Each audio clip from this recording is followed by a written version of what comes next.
नमस्कार दोस्तों। दिल्ली का रामलीला मैदान याद है आपको? जब भी रामलीला मैदान की बात होती है, अन्ना आंदोलन स्वतः ही याद आ जाता है और अन्ना आंदोलन की याद आते ही उस रामलीला मैदान में अन्ना के मंच पर चढ़े दुबले पतले से अरविंद जी भी ऑटोमेटिकली याद आ जाते हैं। मैं बात कर रहा हूँ अरविंद केजरीवाल की।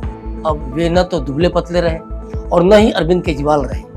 अब वे दिल्ली के मुख्यमंत्री अरविंद केजरीवाल हैं, जिन्होंने एक बार कहा था कि वे राजनीति करने नहीं आए हैं बल्कि राजनीति बदलने आए हैं। केजरीवाल ने राजनीति कितनी बदली ये तो नहीं पता, लेकिन उन्होंने खुद को कितनी बार बदला ये आज हम आपको जरूर बताएंगे। केजरीवाल ने एक तरह की नई राजनीति शुरू की है और वो है बिना सोचे समझे बोल दो, आरोप लगा दो, ये सब करके थोड़ा जीत पर रहो, थोड़ा अड़े रहो और फिर जब जेल जाने की नौबत आ जाए तो अपनी ही बातों से पलट जाओ या फिर अपने आचरण, अपनी बदजुबानी और दूसरे नेताओं पर अनाप शनाप आरोप लगाकर कोर्ट से लेकर जनता तक में अपनी छीछालेदर करवाओ। और ऐसा करते हुए अपने आचरण की वजह से उन्होंने 10 बार माफी मांगने का रिकॉर्ड बनाया है। चलिए राजनीति के इस मसीहा के माफीनामे का आज जिक्र करते हैं और जानते हैं कि भारतीय राजनीति में केजरीवाल ने किस तरह से माफीनामे का रिकॉर्ड बनाया है। अरविंद केजरीवाल ने भाजपा आईटी सेल के बारे में एक वीडियो रिट्वीट करने को लेकर सुप्रीम कोर्ट में 26 फरवरी 2024 को माफी मांगी।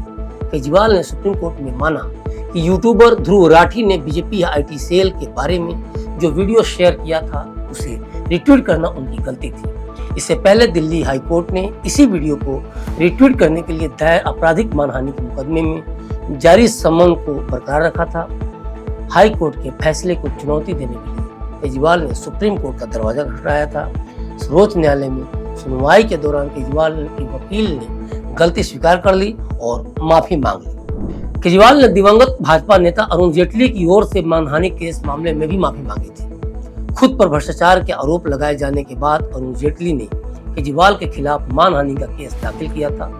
केजरीवाल ने पहले भी अरुण जेटली से माफी मांगी थी, लेकिन तब उन्होंने कहा था कि जब तक आपके सभी नेता माफी नहीं मांगते, केस वापस नहीं होगा। केजरीवाल ने अरुण जेटली पर डीडीसीए की अध्यक्षता के दौरान भ्रष्टाचार का आरोप लगाया था। केजरीवाल के आरोप लगाने के बाद जेटली ने उन पर और उनके सहयोगी नेताओं पर 10 करोड़ रुपए मानहानि का मुकदमा दायर कर दिया था। पंजाब चुनाव प्रचार के दौरान विक्रम सिंह मजीठिया पर आम आदमी पार्टी के नेताओं अरविंद केजरीवाल, संजय सिंह, आशीष खेतान ने पब्लिक मीटिंग में और रैलियों के दौरान मजीठिया और उनके परिवार पर ड्रग्स की तस्करी करने और पंजाब में नशा बेचने के आरोप लगाए थे। इसके बाद चुनाव खत्म होने के बाद विक्रम सिंह मजीठिया ने अमृतसर जिला अदालत में मानहानि का केस अरविंद केजरीवाल, संजय सिंह और आशीष खेतान पर कर दिया था।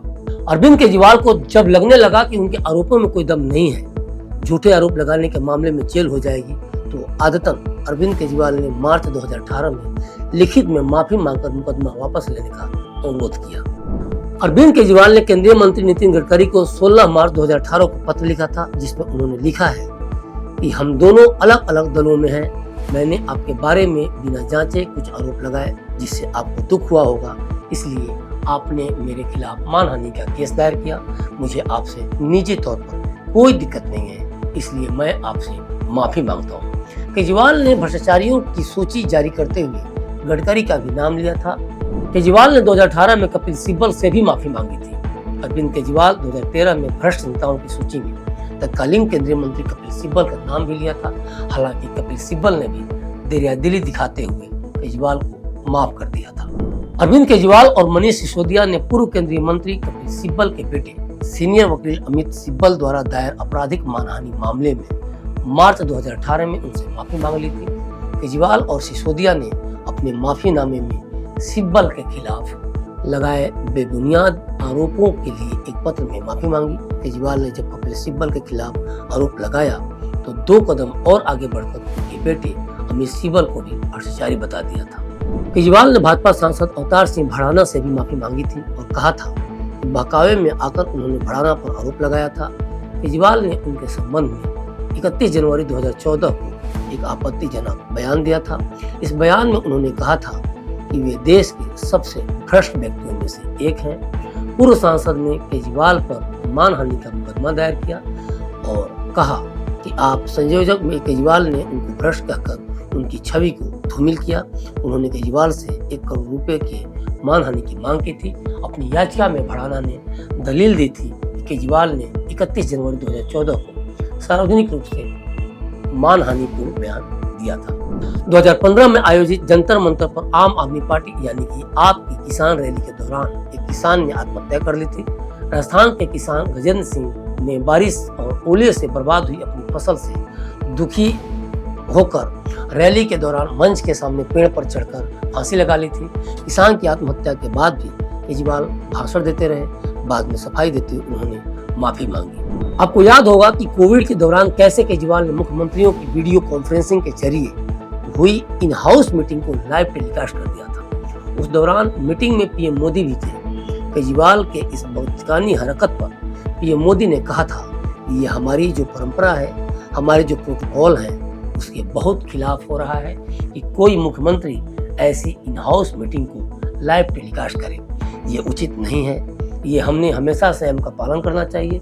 इसके बाद केजरीवाल ने कहा था कि सर, अगर मेरी तरफ से कोई गुस्ताखी हुई है, मैंने कुछ कठोर बोल दिया, मेरे आचरण में कोई गलती है, तो उसके लिए मैं माफी चाहता हूँ। केजरीवाल ने 2014 में दिल्ली में हुए आम आदमी पार्टी के कार्यकर्ताओं के हंगामे और हिंसा पर भी माफी मांगी थी। केजरीवाल ने कहा था कि हमारे एकाध कार्यकर्ता ऐसे हैं जिन्होंने रिटेलिएशन में थोड़ा सा हिंसा किया है। उसके लिए कल भी मैंने माफी मांगी थी कि अगर हमारा कोई भी कार्यकर्ता कोई गलत काम करता है, उसके लिए मैं माफी मांगता हूँ। केजरीवाल का माफीनामे का यह रिकॉर्ड अपने आप में बहुत कुछ कहता है। यह भी बताता है कि शायद ही भारतीय राजनीति में कोई ऐसा नेता होगा जिसने इतनी बार माफी मांगी। ये माफीनामा यह भी बताता है कि केजरीवाल बिना सोचे समझे नहीं, बल्कि सोच समझ कर बोलते हैं। और शायद उनकी ये कोशिश रहती होगी कि कुछ ऐसे आरोप लगा दो जो शॉर्ट मोमेंट में लोगों को गुमराह करे, उन्हें अपने पक्ष में करे, और जब तक माफीनामे की बात ना आए, जेल जाने की नौबत ना आए, वे इसका फायदा उठाते रहे। तो क्लिक इंडिया में अभी तक के लिए बस इतना ही। मुझे दीजिए इजाजत। शुक्रिया।